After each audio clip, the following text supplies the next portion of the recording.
So this is a small experiment just to show how the relationships occur in a series circuit. So if we want to compare the total resistance in a series circuit being equal to the sum of the individual resistances, total voltage being the sum of the voltage drops, and the current being the same in all parts of a series circuit. So if we take resistors R1, R2 and R3 that are unknown, and we'll just measure those values of resistance.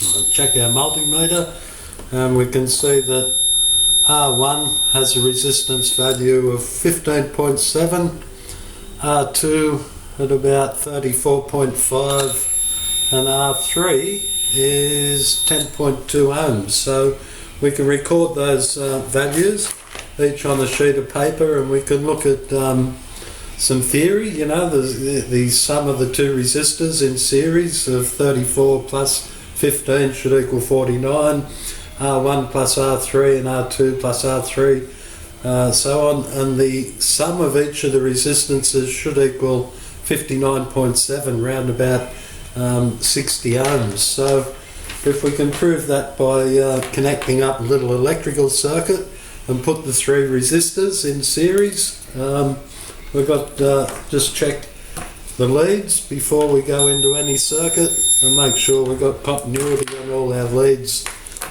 so that can help prevent any faults occurring in the circuit after we connect it. So this doesn't take long, just a quick check on each of the leads I'm going to use in the little experiment to make sure there's no open circuits in the leads and so on, and all the equipment's functioning as per I like it. So if we're going to connect those three resistors down here, R1, R2 and R3 in series, so we're coming into R1 here, out of R1, and we go into R2, and we come out of R2 and into R3 across there. So there's our series network connected, so that'll be positive in and negative out at that point there, down there, so negative out.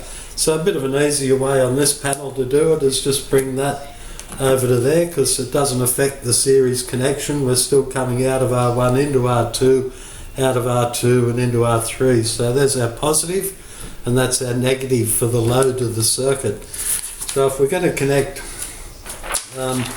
we'll check those resistance values with an ohm meter. So the sum of R1 plus R2 plus R3, all in series, there we are, 59.9 or 60 ohms with the three resistors there connected in series. I'll just note at that point that if we got an open circuit, like one of the resistors there became open circuit, that the total resistance goes right up to infinity, and proving there's an open circuit. Similarly, if there's a short circuit across one of the resistors, the total circuit resistance in this case drops right down to 25.8 because R2 there has been shorted out of the little series circuit.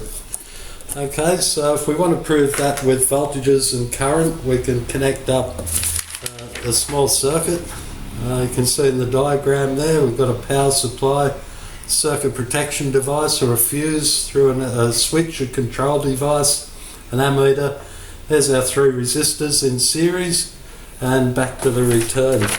So with the leads I tested, I can now connect the circuit. So just bring the supply point into this voltmeter down here on the left hand side of the panel. You can see there, so each time I turn the power supply on, you can see I'm going to use a 15 volt supply, and we can see that voltmeter indicates 15 volts whenever I turn that circuit power on. So it gives me a supply point and I know I've got voltage on the panel.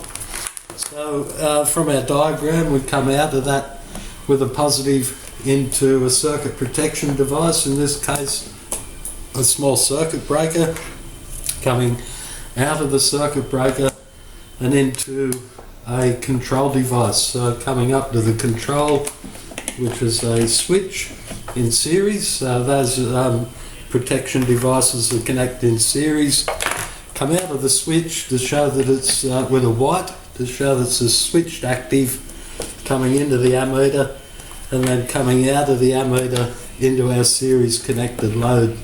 And of course we need a return path from the negative of our load back to the supply point. So back out of the negative, back over here to our supply point. So it's as simple as that, connecting those three resistors in a series circuit. When I turn it on, you can see I'm going to put some power supply on. So I've got voltage over here on the voltmeter, and when I turn it on there, you can just see that ammeter there coming up to 260 milliamps. So that's the total circuit current coming out of that main supply.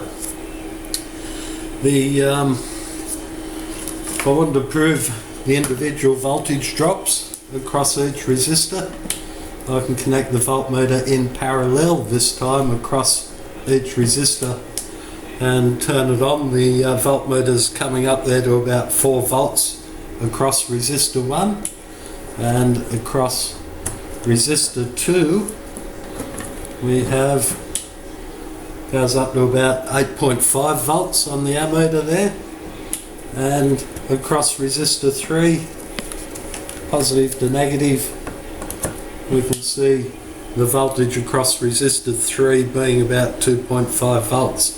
So the sum of those three voltages is equal to the 15 volt supply voltages. So we've basically proven that VT equals V1 plus V2 plus V3. To check the current measurement, we take an ammeter and we break the circuit physically, so coming out of the meter into another ammeter, both in series in that case, and complete the circuit with the return across the resistor 1.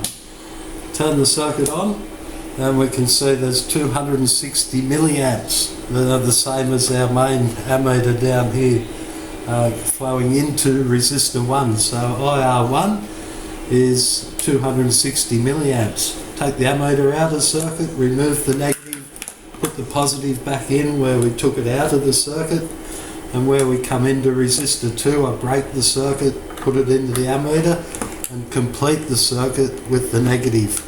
Turn the circuit on, 260 milliamps is recorded on the ammeter. So the same current going into resistor 1 is the same current going into resistor 2.